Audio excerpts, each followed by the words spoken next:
जय सिया राम प्यारे भक्तों। वाल्मीकि रामायण चौथा सर्ग। ऋषि वाल्मीकि का 24,000 श्लोकों से युक्त रामायण काव्य का निर्माण। रामायण गान करके लव और कुश का प्रशंसित होना। श्री रामचंद्र जी वन से लौटने पर अयोध्या का शासन अपने हाथों में ले लिया।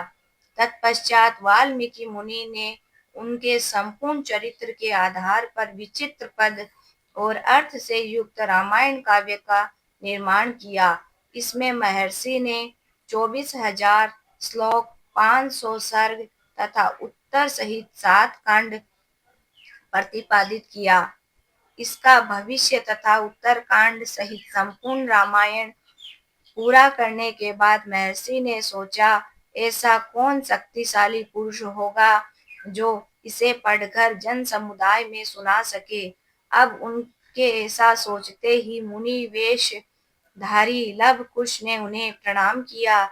ये दोनों ही धर्म के ज्ञाता थे और इनका स्वर भी मधुर था। वे दोनों ही मुनि के आश्रम में रहते थे। एक एवं उन्हें सब तरह से योग्य समझकर भगवान वाल्मीकि ने उन्हें संपूर्ण रामायण, जिसका दूसरा नाम दशानन वध था, का अध्ययन कराया। यह सभी रसों से पूर्ण था। अतः दोनों भाई इस महाकाव्य को पढ़कर उनका गान करने लगे। इन दोनों भाइयों के सुंदर रूप, शुभ लक्षण, इसकी सहज संपत्ति थी। ये दोनों ही युगल श्री राम के प्रतीत होते थे।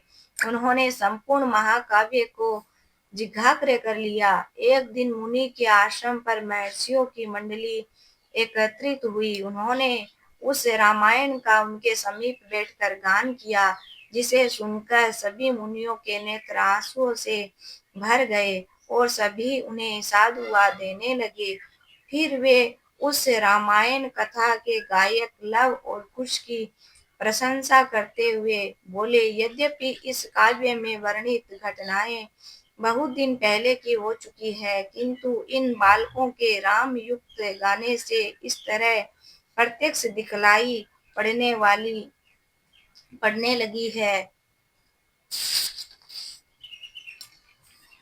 जैसे अभी अभी आंखों के सामने घटित हो रही है। तत्पश्चात उस गान से संतुष्ट हुए किसी मुनि ने उठकर उन्हें एक कलश प्रदान किया, किसी ने उन्हें वल्कल वस्त्र दिया, तो किसी ने यज्ञोपवीत और काला मृग चर्म दिया। इस प्रकार अनेक मुनियों ने उन्हें अनेक प्रकार के भेंट दिए।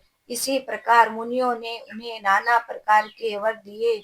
राजकुमारों, महर्षियों, वाल्मीकि द्वारा वर्णित यह काव्य आने वाले कवियों के लिए आधारशिला होगी। साथ ही यह आयु तथा पुष्टि प्रदान करने वाला होगा। हठात एक समय लव और कुश अयोध्या की गलियों और सड़कों पर रामायण के श्लोकों का गान करते हुए विचर रहे थे। इसी समय उन पर श्री राम की दृष्टि पड़ गई। उन्होंने उन दोनों भाइयों को अपने घर बुलाकर उनका सम्मान किया। तत्पश्चात वे एक स्वर्ण सिंहासन पर विराजमान हुए और अपने मंत्री और भाइयों को अपने पास ही बैठाया। फिर भरत, लक्ष्मण और शत्रुघ्न से बोले, ये दोनों भाई पदों से युक्त मधुर काव्य बड़े सुंदर ढंग से सुनाते हैं, तुम सब लोग इसे सुनो। इतना कहकर उन्होंने दोनों भाइयों को गाने की आज्ञा दी। आज्ञा पाकर दोनों भाई मधुर स्वर और राग अलापते हुए रामायण का गान करने लगे। इसे सुनकर सबकी आत्मा में आनंद की तरंगे उठने लगी।